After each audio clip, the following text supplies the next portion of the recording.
Welcome. Here's Oliver Schirach, your host of the Oliver Schirach Show, where my goal is to find and talk to interesting people from all kind of cultural backgrounds, work backgrounds, mindsets, talking about creativity and lately more and more spirituality, personal growth. And today I'm connected. Now let's say Shub Faujdar, or how do you say? Faujdar. Shub Faujdar. Shub Faujdar. Okay. Yeah. That was a kind of German pronunciation of Faujdar. Yeah. You're in Singapore. We got connected with someone else over LinkedIn, which jumped out, got wet feet. Yeah. And now we're doing this. It's the first talk we really have. We had a few interactions on LinkedIn and we agreed we just take this as a discussion. I get to know you together with our listeners here. And you said you're in Singapore, but where are you originally from and what is your name? What Shub, what does it mean? I never heard that before. So I'm originally from India, from a small city called Agra, where you have the Taj Mahal, which is one of the 7 wonders of the world. And it's literally just that which the city has. There's, in terms of, opportunities, etc., there's not much which you have. So I grew up in a very, together kind of those old school small towns where everybody knows everybody. You don't have to lock your doors. People really care about each other. So I spent first 18 years of my life in Agra, and then I took the first ever flight I had taken and moved to Singapore to do my undergraduate studies in National University of Singapore, NUS, as a computer engineering graduate, which I think a lot of Indians will relate to. So my name actually is Shubhangi. And it's a bit of a tongue twister for people who come from different cultures. And Shubhangi really means Shub. It's 2 words, Shub and Angi. Shub means lucky, fortunate, happy, auspicious. And Angi means bringing along. So it means somebody who brings along luck, fortune, prosperity, good things for you. And that's what my parents named me as. And then I've shortened it to Shub, and even then most people can't get it right the first time. So I have a lot of pronunciations for my name. So, but how I see it here on LinkedIn, etc., is that how you write it normally, or do you it's have exactly how? Because in India, you have all these different languages which we not Indians cannot really fathom, because we have the feeling like Indians, right? But India is bigger than Europe. And in Europe, everyone knows Europe has a lot of different cultures and different languages. But do you have the normal writing, or do you have like the Indian? So my mother tongue is Hindi, and that's the origin of this word. It's a Hindi word which came out of Sanskrit. So a lot of German words also came out of Sanskrit as well. So the way I write it is in the Hindi script, which is Devanagari script. Yes, it long flows. Lines and the flow, huh? It's flow, long lines, not really. The beauty of Hindi is it's pronounced just as it is written. So you don't have to guess what the intonation or the character, etc. is. Once you know the vowels and the consonants, you will know how to read it very easily. And the grammar is very straightforward. And it's spoken by a big percentage of the world, if you see, because there's so many of us. But yeah, so it's a Hindi name which I have, and in English I just translate it into you just took how you would say. I mean, it's the same. I had writing for Chinese and Japanese letters, and it was an American teacher from New York. She tried to tell us the Japanese made special letters because of the English influence.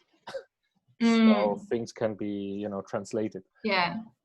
Okay, but that's cool. So you're the bringer of prosperity, luck, and fortune. What was the reason for your parents doing that? Do you know the story behind it? So I was actually named by my aunt, my father's sister. That's the tradition in India, that the father's sister names the child. And I was the first girl child born after her. In between in the family were all boys. And yeah, she found the name. I think she wanted me to bring fortune, prosperity, etc. to the family, and she decided this would be a good name. Another meaning of the same name is also beautiful. So I think she found me very beautiful. So she thought this could work for her. Okay, so that's a tradition. That's interesting. I love different traditions. And the name is given after you're born, or they are finding the name before? So after you are born, traditionally, you are like after the 6th day, you get the priest, and the priest looks at the constellations at the time you were born, and based on that will tell the alphabet. The alphabet I got was G, which is G. But they didn't like it, so they discarded it. They became a bit modern, and they said, this is the name we are going to give her, because they didn't like any name with that particular alphabet. So that's what traditionally is done. You don't do anything for the child till the child is born. Like, you don't have baby showers, you don't give gifts for the child, you don't prepare nurseries in India. So traditionally, but now a lot of people do that. For example, when my daughter was about to be born, we had finalized the name beforehand, Because and you we live in got Singapore. things sorted. We live in Singapore, and our families were perfectly fine with it. So I think things differ now, but traditionally that's the norm. Okay, and your husband, is he Indian as well? He is Indian too. He is from Delhi, so a bigger city. Yeah, but we both met here in Singapore.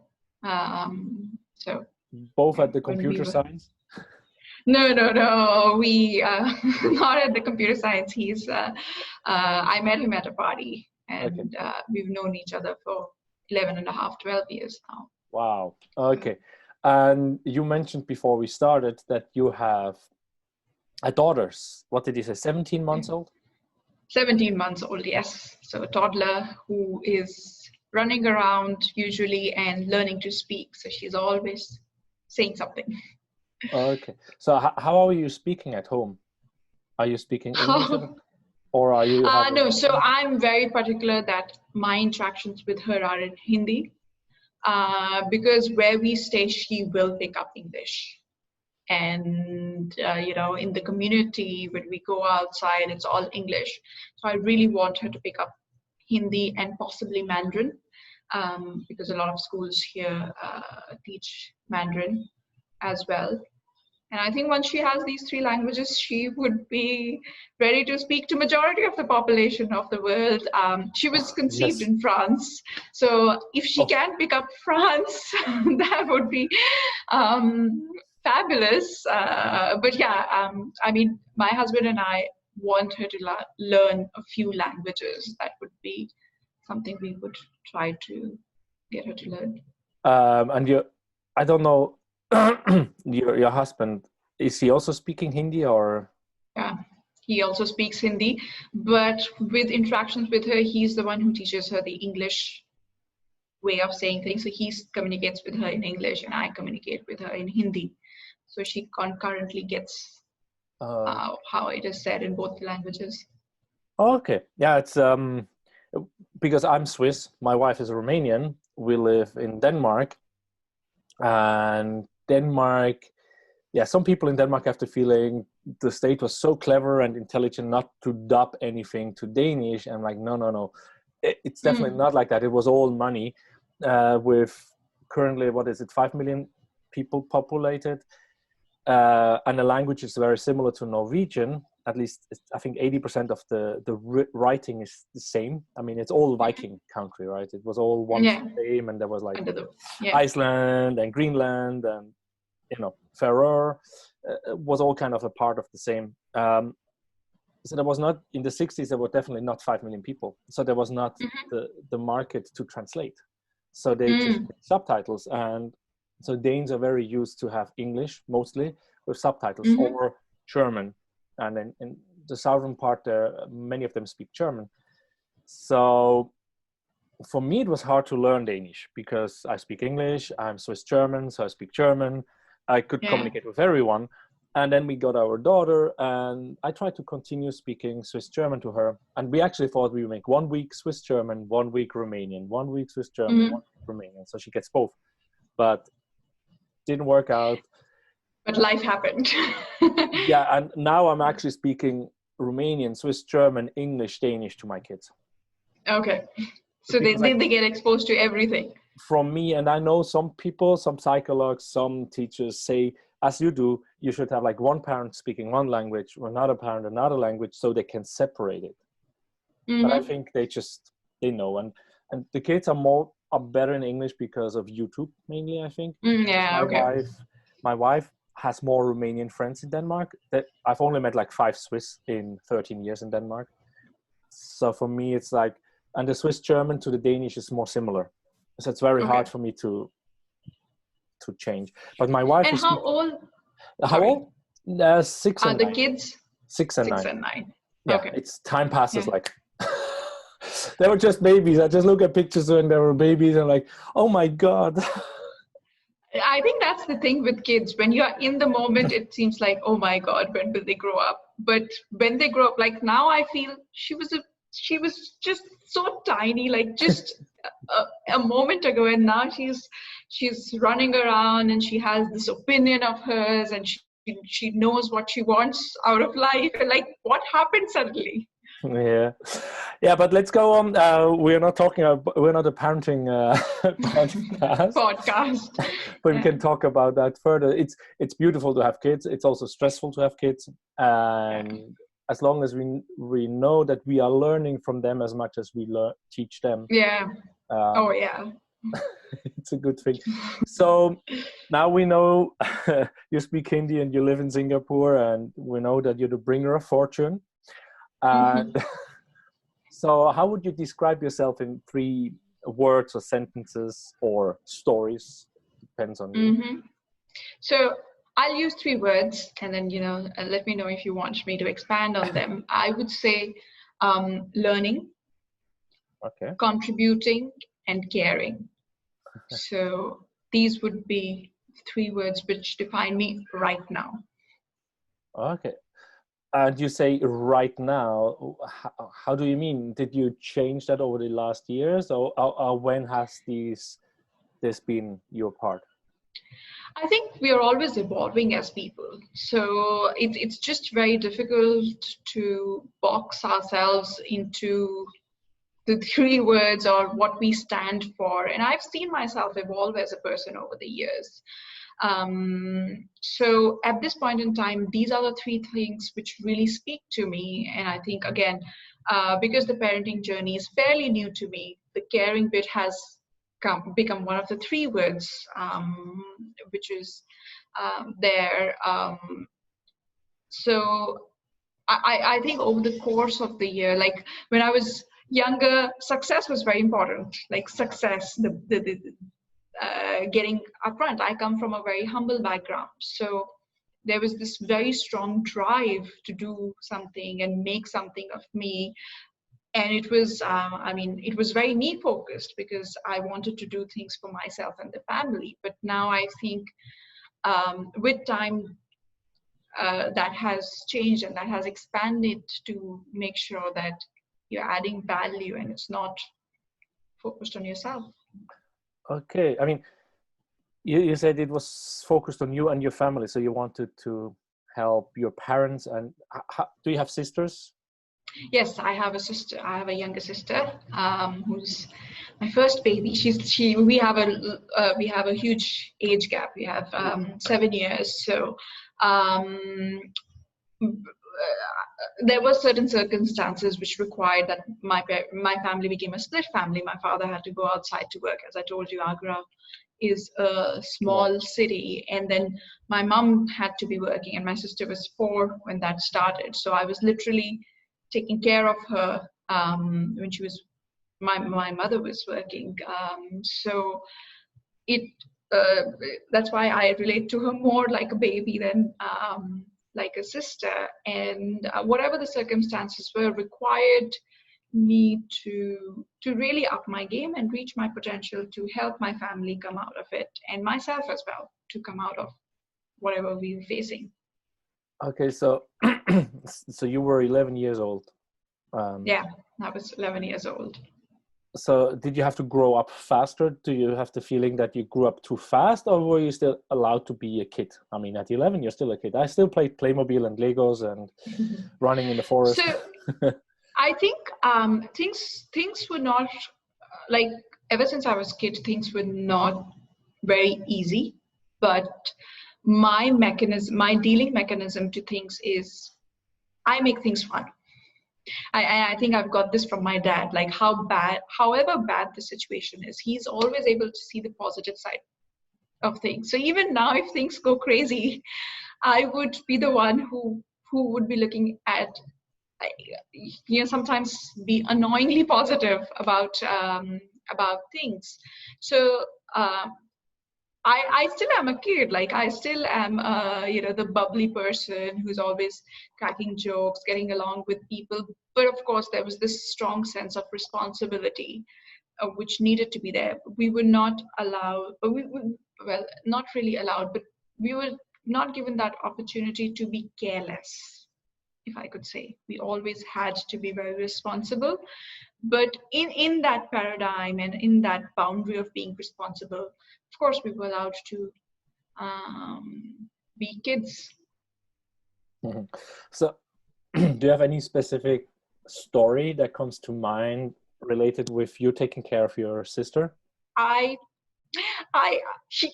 She would tell you this. I would tell her, so we were very scared of my mother. Both of us were super scared of my mother. My mother was the disciplinarian. Okay. So sometimes I would just, to scare her, I would tell her, if you don't bring me a glass of water, I'm going to tell mommy. And she didn't know that she wasn't doing anything wrong by not being a slave to me. And I would still, manipulate her, so to speak, to get her to do all my work, just because she was scared of mommy. So yeah, I think that's with my sister, but we are still very close. Before I moved, the 7 years we had together, as I said, we sometimes would have no electricity, and we would sleep in the courtyard and under the stars. Oh. And to a lot of people, that would be like,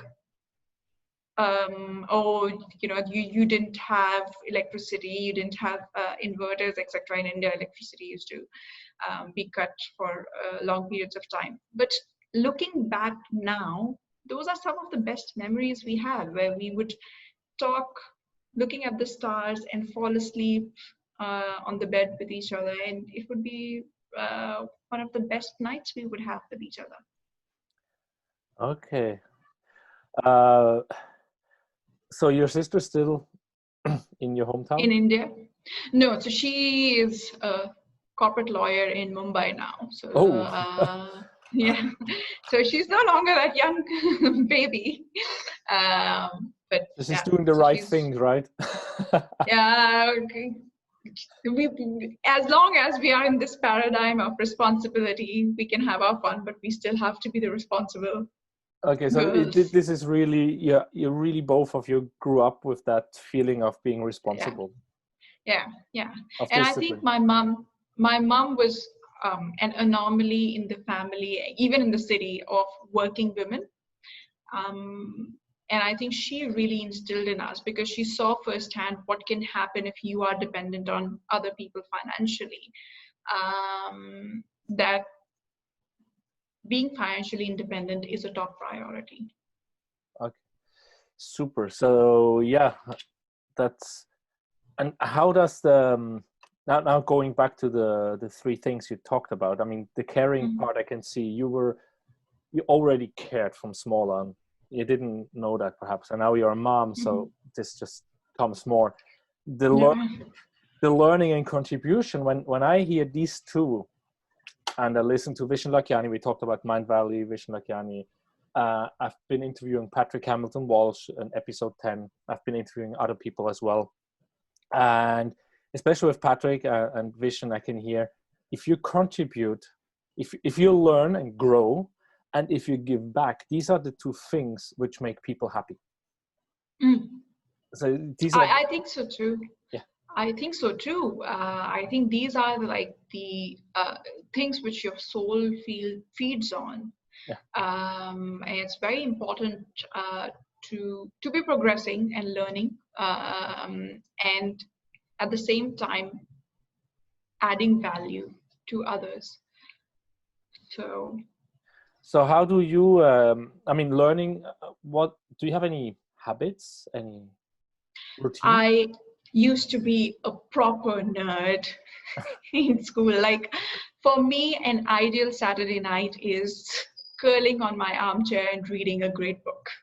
Okay. So, and that was through my university days. Like, I would go and party once in a while and go crazy dancing, etc. But for me, reading. So I read a lot, and I read everything from children's literature to autobiographies to biographies to novels, except horror books. I can't take horror, but everything else I read. I listen to a lot of podcasts, YouTube videos. I do attend training, coaching programs. So I am a coach myself, and I'm always looking at the advanced coaching. So I'm always enrolled in learning something in a course or having a mentor coach, because I think that's crucial. And I'm also married to someone who facilitates that growth. So in our family, we have very detailed discussions about all the topics and how we can be better in each of the things. So that's something which I think would be a common thing I share with my husband. He is also very, very particular about always growing and learning things. So that's learning for me. And that started, you talked about the university. You had it also in school? Way back. So again, I think one of the good outcomes of having financial hurdles is we didn't have television and cable. So I never got the opportunity to be distracted by things which other kids usually get distracted by. So for me, my downtime used to be reading, books, and then when Harry Potter came, that became a big part of my reading literature. And then as I grew, other books came into being, autobiographies of inspirational people. So that was kindled beforehand. So before I was 11, we used to stay in a joint family, and one of my cousins was an avid reader, and I used to copy him, and he was 8-9 years older than me, so he could read a lot, and I used to try and match the hours he was reading. And that was, since I think I can remember myself, I would try to read a lot of things. At 11 years old, you're a woman, and no gender discrimination here, but I remember growing up, and the teachers always said, yeah, you're a boy, you will not be able to read. And and I've learned so many times, like, someone telling you something like that is just subconsciously making.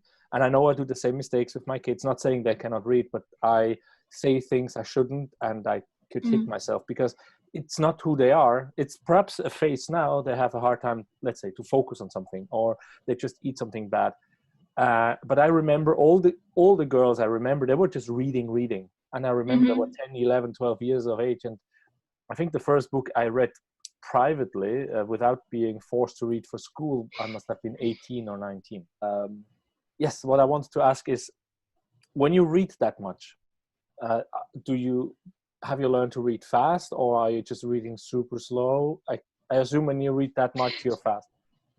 You're fast. You learn to speed read, and I can see that. I can see that when I read with other people, I would have finished both the sides of the page, and they would still be, on the first side or etc. But because when you're reading a lot, you just know that you don't have to read every word and make sense. It comes to your brain. You start connecting the dots. So you train your brain to do that.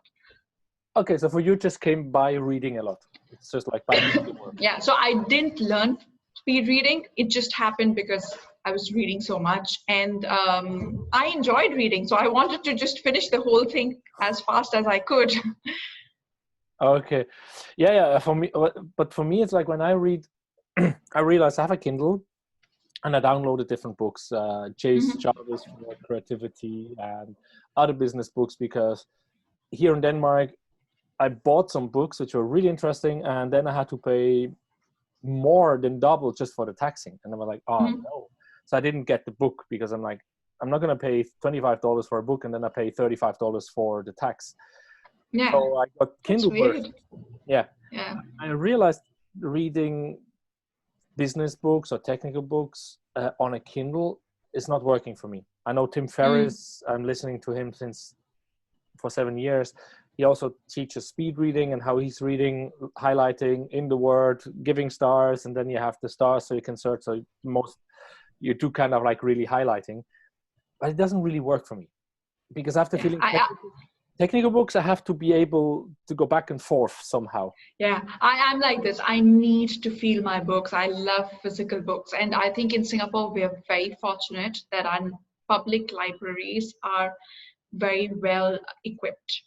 And any book I want to read, I can just go and get it from there. With COVID, I mean, that's been a bit of a struggle because they don't want people to be touching books. But but otherwise, I think in Singapore, they have so many libraries. You literally have a library 10 minutes away from each other. And all of them are very well equipped. For my daughter as well, like I go and get books from the library. So in that sense, we are lucky, and India has very cheap books. So when we go to India, we pre-order books online before we reach there, and then we bring these books. So we have a library of our own here as well, some titles which we want to go back to again and again. Okay. So what I also meant is like, for me, it's like more the technical books. When I have a fantasy book like Lord of the Rings, Harry Potter, I actually enjoy Kindle. Because those books are, it's a storyline. You're not going back and forth. But the technical books, you might have drawings and then you go back, oh, what did I read here? And then, oh, yeah. Yeah, I completely agree with you. I need to go back. I don't think I can read books on Kindle. I think it takes away the fun of reading books for me. Okay. So I need physical books for all kinds of books. Okay, for all kinds. Okay, for me, it's like the fantasy books are good where I have a storyline because Kindle is not so big. And but yeah, so there we are. And how do you actually contribute? We're still in the introduction here. Oh, I know.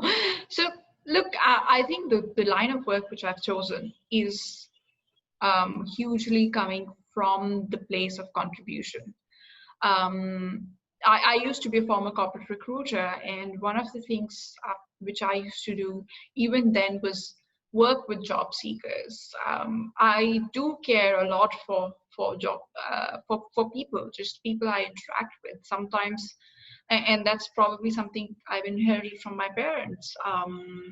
You come to like any of us with a problem, and we have a knack of making it our problem, and that's something which I am working on as well, because my coach always tells me how I get too emotionally involved in that. But I think that's the small town effect coming out for you, where we were always we always thought of the wide world as an extended family. So the line of work helps me to contribute in big ways. And I'll give you an example. Look, for me, when I was graduating and I was planning my graduation trip, I decided to go for a social entrepreneurship, social internship to a small slum 30 kilometers north of Nairobi, where I was working with HIV positive women and children, helping the women to set up businesses which can give them sustainable income, because these are women who were discarded by their families because they were HIV positive. Probably got it from their husbands, but they were still thrown out of the family. And these kids who happened to be born to these women, and it's crucial for me to feel I'm contributing to the wider community, to feel like I'm doing something with my life. If it gets too me focused, I start feeling, what are we doing? What we haven't really talked about your job you're doing now. So what is it? So the listeners can hear it. Okay, so I run my business for the last 5 years, where I help professionals to land their next role fast. So I work as a job search strategist, career coach, and LinkedIn specialist, working individually with professionals and executives and leaders. And I also have partnerships with universities, with government, with some companies where I do training and have worked with tens of thousands of people, training them on various aspects of job search. And one of the big things for me when people do their job search is to work on the mindset, because a lot of people in job search look at it as, oh, it's something they have to do, or it's something from a place of helplessness and desperation. And I want to move that conversation to go from, look, companies don't work if they don't have the right people. So you have to come from a place of power and value add, and that's how you carry yourself in the whole job search, and look at it as an opportunity to reinvent your career in a direction which will serve you for the next few years, rather than something you decided at the age of 22 and 25 and you're bearing the burden of it just because that's the decision you made then, or that happened then.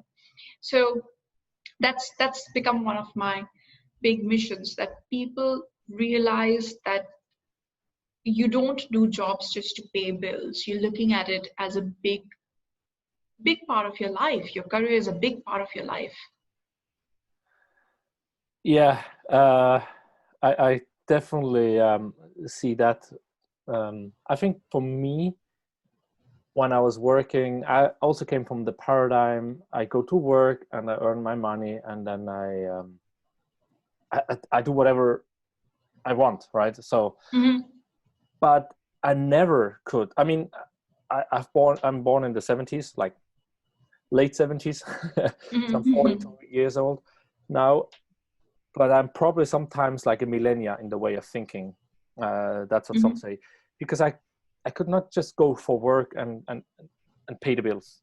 It never really resonated with me. Never. It was always a struggle, and that's also why probably for the last 9 years I could not really find a job. It probably has resonated with the people when I looked for jobs, and I was also stressed because it's such a big part of your life. You need to be able to give back and learn and grow, and that was always a part of me without knowing. Right? So it's kind of, I think I've always wanted to learn. I've always been curious, brave, and I wanted to have an adventure. My life should be an adventure somehow. And if you just go and clean the floor, for me, this is not an adventure. Not that this is a bad job. Some people are really excelling in that.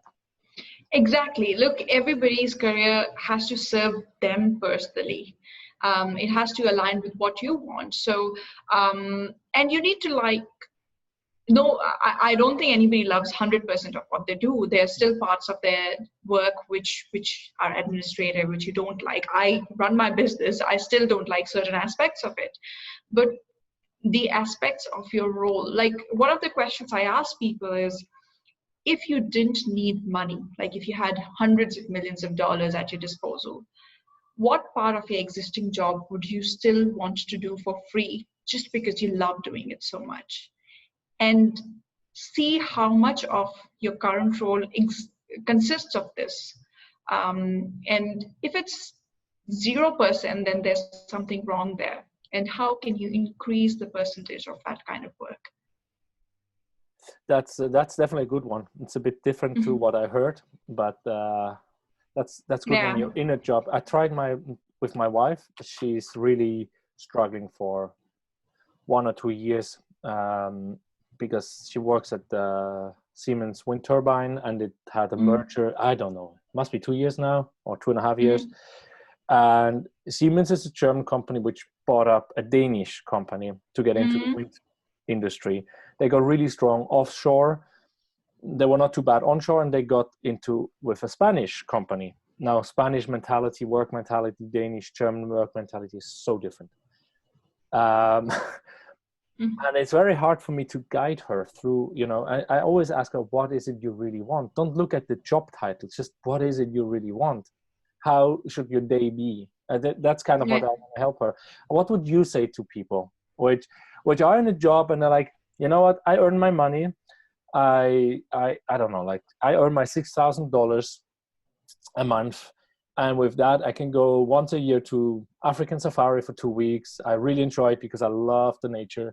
Next year, I'm going to, I don't know, the Rocky Mountains to see wild bears. And then I'm going to India to see elephants. I don't know. But I'm overweighted. I'm on medication. I'm not really having much energy, but I'm looking forward to 2-3 weeks vacation.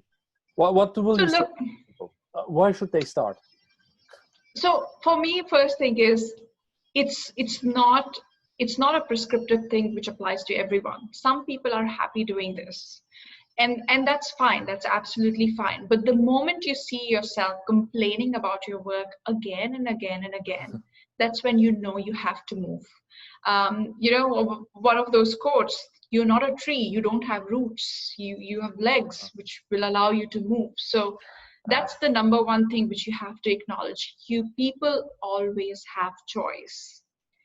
And it's about making sure that you're aware that you have a choice and what can you do about it. So that's the number one thing, being aware that you can change this. And look, you can still stay in your field if you think making that money is very important. Good, but what aspects of your life do you like? When was the last time where you got overexcited about something you did at work? So I ask them questions focused on their current role, because that helps me to see what they have actually done. Because sometimes people have these fancy ideas of passions, which when they start doing, they don't like it either. Like I sometimes I train for a couple of postgraduate programs in universities about career management. And I would get calls from students after they've pivoted their career. They've moved from one field to another. And then 10 months into the new role, they'll be like, you know what? I hate it. I hate it so much. I want to go back to what I did before I spent 2 years of doing this course and this 10 months in doing this role. So I focus more on things you have actually experienced and done, which spoke to you, because the idea of what might be interesting to you is very vague to me. Okay. Let's see how I get that together. I do definitely see when you work and you have some things you like, then do more of that, right? It's when I was working at Bang Olufsen as a quality engineer, I'm definitely not for me it was like how they looked at the job I do is like, go checklist. Did you check this? Did you check this? I'm like, this is not quality for me. Quality for me is like to look at the whole process and see where can we improve, that we don't make mistakes. How can we design the process? How can we design the product to avoid mistakes, instead of going and saying, let's produce something, have a product, and then checklist, and then you have to throw a lot away because they don't fulfill the requirements. And back in that time, I don't know where this information came from, if it was a manager, if it was a book I read, or something I heard somewhere. It was like, if 70% of your time are not making you somewhat happy and you like to do it, then it's not the right job. But as you say, it's also like, then focus, like, okay, 40% of the time I work, I enjoy the job, And this is exactly what I like. I don't know, I enjoy when I go to meetings and can help the people to improve.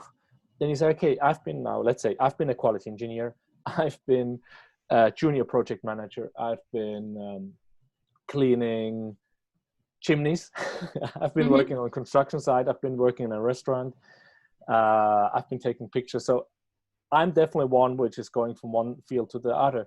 But I can see also that whatever you work with, they all have certain aspects which are the same. Yes, which are common, which will speak to you.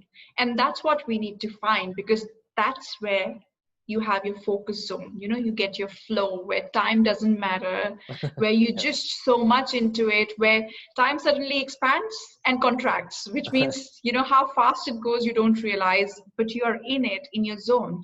So what I recommend to people is, even if you have an idea of something which you might want to do, start it as a side project, start it as something you want to contribute further with your company. Get real experience, because till you have that, it's just a fanciful idea. Now, when you help your, who's coming to you? Is it, you talked about your work with team leaders and CEOs and so on. Are those the people which look for new jobs, or is it the cleaning agent? Is it the accountant? Is it? So I typically work with mid to senior level people, at least with 5-7 years of experience. Now, what kind of people? That there are 3 types of people which I usually work with. So, you know, some of them are people who've looked for the role for themselves. They've spent 6 months, 1 year, 2 years in job search. They've realized they're missing something. They need professional help. So like going to a doctor's, once you've self-medicated, Yeah. you realize your headache is not going. After a few days, you decide, okay, let me consult a doctor. So it's those kind of people. Then the second category would be people who are either coming back from a big break, they took a career break, or they're changing something big. So they're changing location, they're changing industry, they're changing their function. They tend to come to me. So non-traditional background. It could be people who are past a certain age and they're feeling that, you know, the market is not very receptive once you've crossed a certain age. So those people come to me. And then the last category would be very similar to you know, your high performance athletes and sports stars. They are high performers. They want to get to the next step, and they want to get professional advice from the get-go so that they can make the right choice, avoid the painful mistakes, and fast track their career. So I work with all 3 kinds of clients to really help them make that shift in their career. Okay, so yeah, I can see that. So the big changes, and those would be the ones I basically wanted to go into, is like that you're in one industry which goes down. I mean, now with COVID and AI, inevitably there will be a lot of industry which just will decline, and we will not need the amount of people, and other industries will rise. And that's also what I meant with, like, you have some certain things you do. Like, let's say you enjoy, as a quality engineer, you enjoy to talk to the people and help them to be better. Now, that doesn't mean you need to be a quality engineer for the next job you look for. It doesn't need to be, now I worked in automotive, Bangos, and it doesn't need to be in automotive. It could be in the hotellery, or it could be, I don't know, in a safari park. Yeah. Oops. I think that's a big shift, which I think, thankfully, because of COVID is happening, that people have started realizing that careers are no longer static, that they can make the move. Because before COVID, if somebody even thought of making that industry switch, they would be like, no, I'm not going to do that. I'll need to compromise on my salary and title. But COVID has, one of the positive effects of COVID is it has accelerated a lot of change and you know, innovation. So the technological innovation. So we are back after another delivery of weekend support. Yes. Nice. So we were talking about transition from people from one job to the other, and I just mentioned in the break that I can see many people, at least I have the feeling, also me, when I chose to study the master degree after I was fired, I kept on doing business engineering and technology-based business development because I thought, oh, I'm a quality engineer. And I also thought of my master thesis, oh, I go into quality. And then my supervisor I wanted to take went back to the US, and I chose the next best, which was probably the better solution for me. It was on innovation and creativity, how to be innovative as a company. But I can see that many people there said they're not innovative, that's why I do the podcast, or they're not creative. On the other hand, I can see for myself, you have been working in a certain industry, you have been working in a certain position, now you continue looking for similar things even though you're not happy. I mean, one thing can be the company goes bad, so you really enjoy the job, continue that path, right, in another company. But if you're not happy and you keep yourself, like, you really think like, I'm a team lead, I have SAP experience, I have experience in the wind turbines, I've experienced there and there, and you look exactly there, you don't have the possibility to everything else out there. Yes. Yeah. So how do you open someone which is caught in that? You said the first group of people, they look for 6 months to 2 years, and then they come to you because they don't find anything. Do you see they're tendentially locked in exactly that paradigm, that they look only for that? So look, and it's the easiest thing because companies also want somebody who fits their criteria, and that's why people get stuck in this hamster wheel. So one of the things is to make them excited about what the possibilities are. So throwing in names which are exciting of companies, the kind of industries. But what I found is really helpful is getting them to have conversations with people who've done a similar thing, a similar pivot.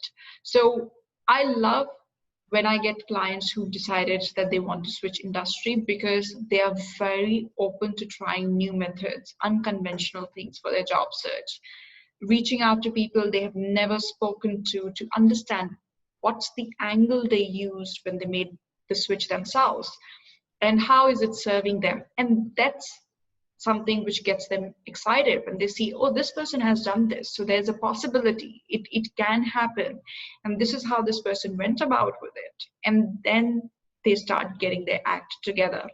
But if I tell them, oh yes, you should be doing a career pivot, etc., most of the time it has to come from them, and that can happen only when they see examples. And that's something which I try to drive with my clients. I've realized when you tell them do this, they take about 30 to 40% of it. Yeah, they're like, okay, she might be an expert. Let's try this. They'll try it half-heartedly once or twice, and then that's it. But when you get them to reach to that conclusion by asking powerful questions, by getting them to talk to people who've done this, and they come and say, I think we should do it. It's exactly the same thing I was driving at, but now when it comes from them, you see them making sure that it's successful. Okay, is that, yeah, but this is general for whatever it is. I mean, you have obese people which know they're eating only pizza and burgers and fried pommes, and they're on 20 pills a day, and you come and say, hey, you should do that, like me. And I don't have a certificate as a coach. I don't have a certificate as a health instructor. I've seen it because I worked in a fitness center, and one of my parts was also to help people. And I said, I want, until the coach tells me, like, you know what, the people which are personally interested in learning these things sometimes know other angles, but they didn't listen to me. They needed to have the one with the title. But on the other hand, I can also see I'm also stuck in certain ways, and I don't know if it's also Vision or Tim Ferriss or Tony Robbins or whoever I listen to, but people which have not done the pivot, as you call it, the change from where you are to the way where they are, like they are on this place, this Olymp. You want to get And now you talk to the people around you, which are not on this place and have not the same situation as you. They cannot help you. Yeah. So being able to talk to the person which is there where you want to be, and has been in the same position, that helps a lot, I guess. And that's what you wanted to say, right? Yeah, so you need to get that kind of conversation happening with you. And I think what I facilitate as a coach is getting people to realize that they themselves are resourceful. They don't have to take permission from someone else to live the kind of life that they want or have the kind of career which they aspire to have. And then because I come from the recruiting background, I'm able to also wear that expert hat where we can quickly, have clarity on what the steps are. But what they need to do and why has to come from them. I can just give them how they do that. Do you have the network where you can connect them with people which have been in a similar situation and moved? Is that also part of your coaching, or? So I don't connect them with people unless somebody I know very personally, because everybody, like they might come from different industry and want to go to different industry, and it has to be very similar. I've realized if you connect them with somebody who did an industry change to a different industry, they come up with all the excuses why it would not work for their industry. It might have worked for this person. Okay. But what I've helped people to do is find that network, how to connect with them, how do you message these people, what should your angle be? So together we will discover, okay, these are the similarities which we have, how we can use this angle. But it all, like they have to be the originators for everything. Okay. And that's the premise of coaching, where things come from the person and they have much more lasting transformations rather than when you do it just because somebody told you. Yes, now you just answered the question in my head, so I was beaming. I was just like, what is like what is the essence of coaching? And you just said it. You have to make it so the person, it comes from the person. Because that's what I heard a lot is like, if you coach people, it's not like to tell them exactly what to do. It's basically open the people up and say, you have it in you and you can do it yourself. So let's touch a bit on creativity. Let's see what is creativity for you? How would you define it with your words, not out of a book? So for me, it's very simple. It's creating something, the joy of creating something where you get to utilize your senses and impact a few different senses at the same time. And I want to keep it simple only because there are a lot of things which I'm bad at, the creative things like drawing and painting and singing. I'm probably the worst at these things. But I would still call myself creative, and I still do love to do these things because they recharge me like nothing else does. And this is rediscovered, by the way, thanks to my daughter here, because when she paints, I also take her crayons and start painting on the side. And I've realized how much we've complicated these things. Like, not every painting has to be Instagram or Pinterest worthy. And somehow in our generation, that has become the norm. If you're not painting to that level, you stop painting. If you're not cooking to the level of a chef, you don't cook at all, etc. So I want to bring that simplicity back again. Yeah. I can see I did that before Instagram and all that stuff happened, because I looked at drawings and paintings from others. Instead of being inspired, it blocked me. But that's my own internal. And when I look at some drawings I did 20 years ago, I'm like, oh my God, why did you not continue? Because I have the feeling and I have the eye, and I try to continue. And I've been told from Mandy, which I interviewed yesterday and a few weeks back, end of June, she told me I should be drawing every day a bit, because it's liberating. And I had another interview with Anya, I think. I always mix up her name, from Denmark, and she was curing herself with art therapy of stress. I've heard that. So I can see you touching it a bit in the same way. You say you're not good in it, but you enjoy it and it gives you energy. Yeah. So that's important. I think the creativity which I'm good at is language. So I'm good at writing. I'm good at Speaking? talking to people. Yeah, talking to people. One of the things which I help my clients do is use what they want to translate, to communicate, and then translate it into more tact, and in a way that comes out well and has value. Yeah, exactly. That's what I want to touch. So creativity for you is creating and enjoy the different senses. But you immediately went to these traditional, drawing, painting, singing, cooking. And now you nicely went and said it's the language as well, writing and talking. That's where your creativity strengths are. Let me know how much. Yeah. Let me know how much time you have. So yeah, I think next 10-15 minutes. Would that work? Super. Yeah. Because then I also know how to put the question. So we are there. So what do you think are the obstacles for people to be creative? And then on the other hand, what are the drivers for making people more creative? So one of the things which I have been observing for the last few months is we are innately very creative. We are born with creativity, but we are taught to then, the inner critic comes, the social critic comes, and then we realize, oh, we're not good in painting, so why even try? So I think one of the biggest stoppers of creativity, if I can say that word, is judgment, whether it's self-judgment or by other people. And creativity, I think, requires thinking out of the box, pushing boundaries. But to some extent, at least the education system I've been exposed to, whether it's in India or in Singapore, is very traditional. Like, this is the way of doing things and this is how you do it.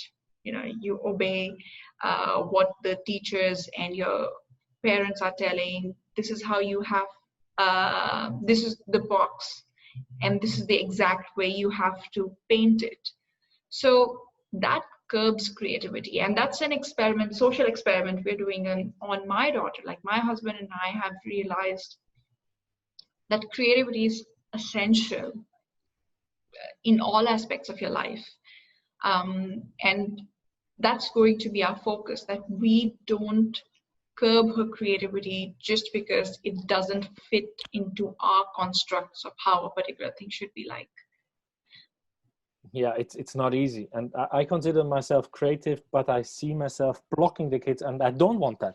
I just but the thing is also, I have been manic depressed and suicidal, and people did not, the worst thing, having friends who say, no, you have everything, you have a house, you have everything, why would you be, you're not, right? And I've listened to other podcasts and they say, don't do that to a person which is suicidal, because they will think they're even worse, right? They don't even know their feelings, they don't know themselves.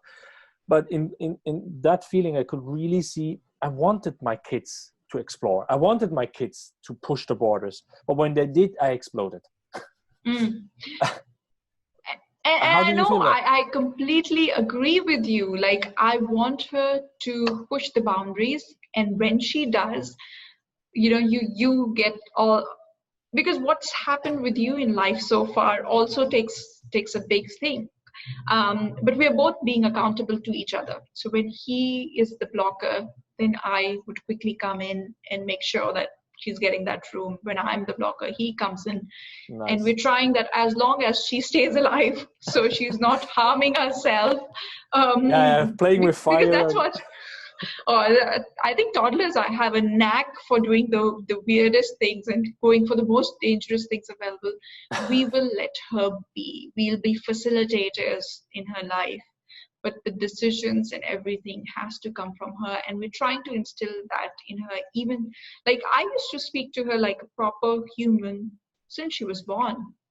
Yeah, I it's not did like not Goo wait. Goo Gaga language, right? Yeah, Oh, yeah, Goo Goo and she Gaga. had a choice. Like, and people used to get surprised because even when she was little, I was asked her when I was getting her to wear clothes, which leg she wants me to put First, yeah.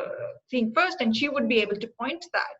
So we've Wow. we've tried to do that, but we don't know how much we'll be successful, especially because we stay in Asian society.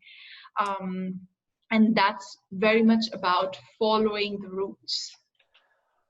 Yeah, and that's so interesting for me that I've been able to talk more to people from Singapore. We found out, not Malaysia, but I have like the Singapore Malaysia connections with over LinkedIn lately, and many are Indians. I can see many Indians move to those countries as well. Yeah. I've also talked to Indians in America.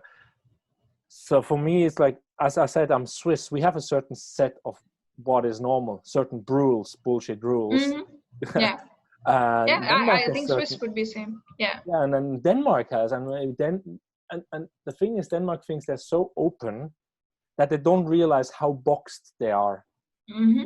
Right? You can be boxed in your mind by thinking you're open, and I could see that as a Swiss, like, oh my God, Danes are as square as Swiss people are.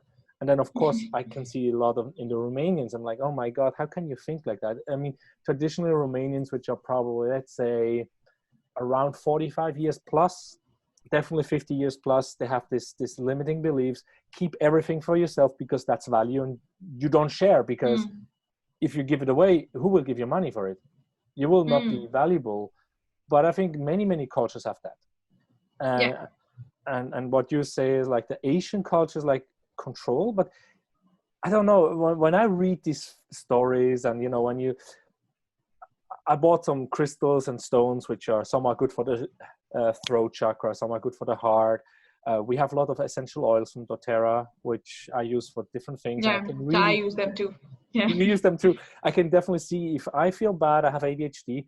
If I feel bad and I take a neroli, which is the flower petals of the wild orange, I'm Mm-hmm. just feeling like, relaxed and happy. So, and then looking at, I go to acupuncture, acupressor, massage, and this is all coming from the Asian part. Mm-hmm. Mm-hmm. We Europeans and Americans definitely had something, but Americans were definitely good in suppressing the Native Americans to use their ways of doing it, that we are not really aware of what they did, but must Yeah. have been similar. And the Europeans, Scandinavia had a lot of these things as well. Merlin from England, right? The wizard. But then you come and say, this is like, things have to be this and that way. I'm like, this is funny because I see like this Chinese healing, Ayurveda, yoga, all these things, and spirituality comes from that part, which is like opening up to Opening up. bigger. Yeah. And I think somewhere we regressed, because when I read literature of the past, there was a time where as a society we were very, very open, like Indian culture. It was a very open culture. Women were given the same equality as men, and you could not do anything important in life unless you had the women sitting with you at the same thing, and you had to consult them. And that was the in the Aryan ages, the Indus Valley civilization. But somewhere something happened, I think, in the world. People started seeing the side effects of it. There were a lot of raids, and then you were we were colonized by different communities, etc. English. And then English, and before that we were colonized by the Mughals, which came from Persia, etc. So I think we've been colonized for a very long time. So it's not that colonization was bad in its own self, but then people started seeing that, okay, if you have so much of freedom, then these are the things which can go wrong. And then women were kept at home because when there used to be raids, and when the people from other communities would come to loot the country, they would also take away the women, etc. And then the whole regression of society started happening. And that's there. And I think in Asian culture as a whole, it's not control for the sake of it, it's coming from a good place. It's coming from a very good place where it's coming from respect. Like to date, for me, it's very important to consult with my parents and make a decision. Now, I consider myself lucky because my parents just say, you know best. Why don't you go ahead with what you're thinking?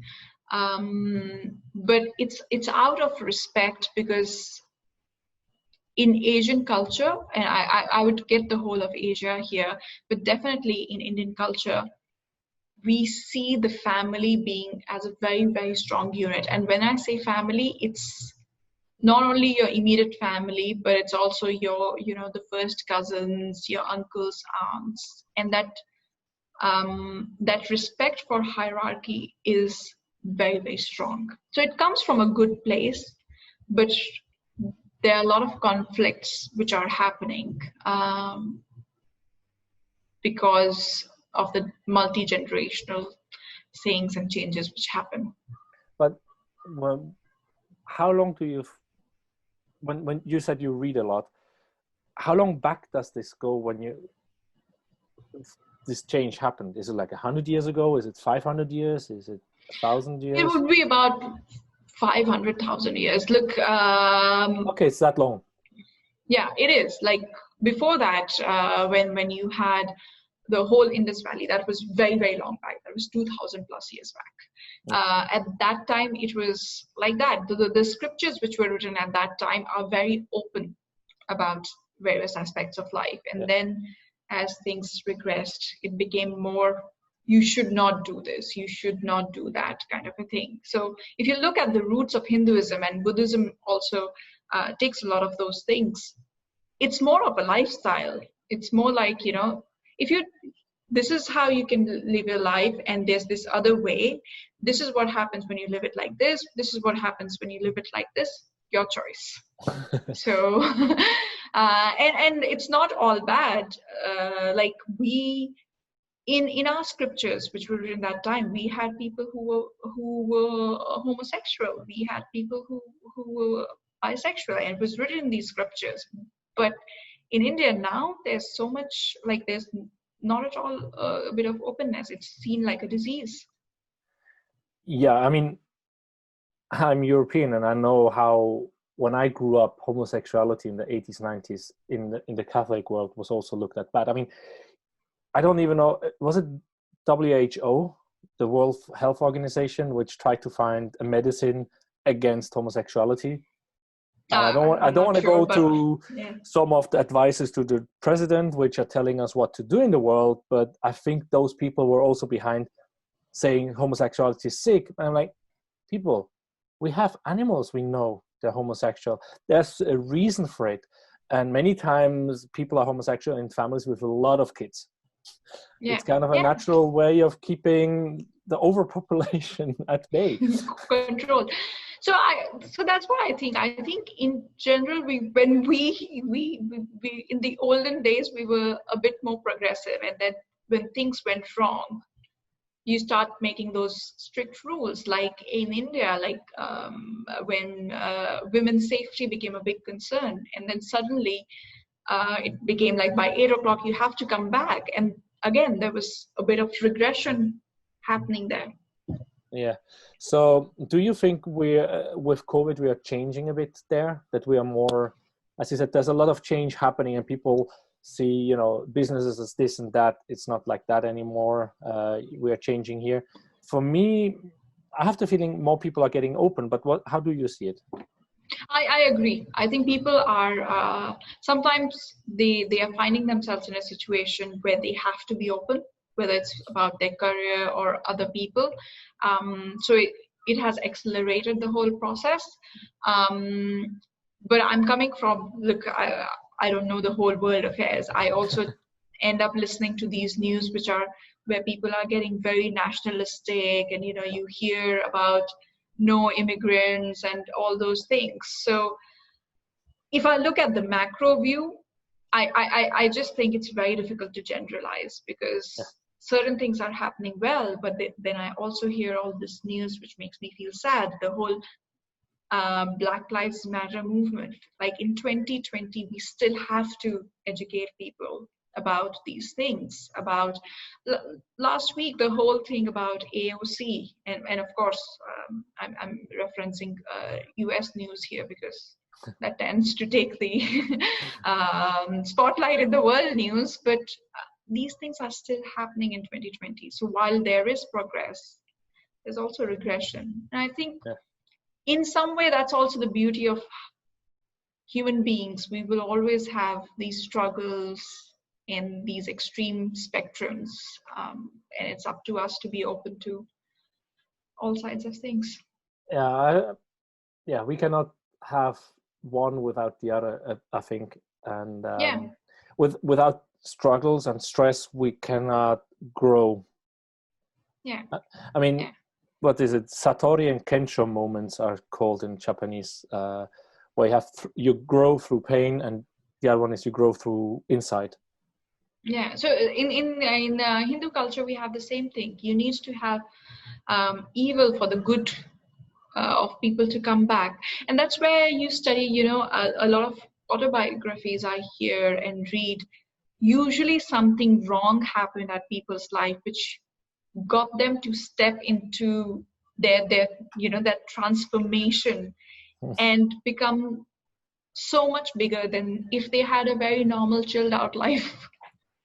Yeah, they would be still playing with Legos in the Exactly. No, but let's see. You said you don't have so much time. Do you have any advice you would like give to listeners? You either took, you found out yourself, or you wish you would have taken earlier in your life? I think one of them would be self-care is the most unselfish thing you can do for humanity in general. If you are not taking care of yourself, you will always come from a very selfish point of view. So you have to take care of yourself really well. So that's the number one thing, which we all ignore. Okay. And is there any call to action for people? Yeah, so I love interacting with people. I love listening to what's happening in people's jobs and careers and life in general. So you can find me on my LinkedIn, which Oliver would hopefully be able to put up in the description. My name is right here, Shub Faujdar. So you can search me on LinkedIn, or you could reach out to me through my website, which is jobs-me.com.st. Yeah. Okay, so that's basically you put both into one like a link how people can reach out to you, and you say it's a call to action. Reach out to Shub, and she will bring prosperity to your life. Yeah. So, well, I don't know about that, but I will definitely have an interesting conversation with you. Yeah. So, do you have? You mentioned you read a lot, and you listen to podcasts and YouTube, and you inscribe yourself all the time for growth and learning. Any books you tend to give on to people? Are there books you give as a present or as advice? So one of my favorite books is by Napoleon Hill, Think and Grow Rich. And I know the title suggests that it's only material success, but with that book, I think I've created my life by design. And that's one of the books I recommend to everybody who wants to get anything in their life. It's an amazing, amazing book to have in your library. If you're looking at parenting books, it's How to Talk So That Young Children Will Listen and How to Listen So Kids Will Talk. I think that's my Bible. It's always there on my nightstand at all points. I don't always. I think I have it as a Kindle version. Oh, okay. So yeah, I have that book. It's my Bible for parenting. apart from that, I love autobiographies. So they show me that it's humanly possible to step into yourself and then achieve great things. I do follow Tony Robbins quite a bit, Vishen Lakhiani, and I think that's the common bit because you've referenced him a few times as well. I love the raw energy which Gary Vaynerchuk brings, and for parenting, I love Janet Lansbury podcast. So that's all podcasts you refer here. The last 4 are podcasts. Yeah, and autobiography, which is standing out most for you?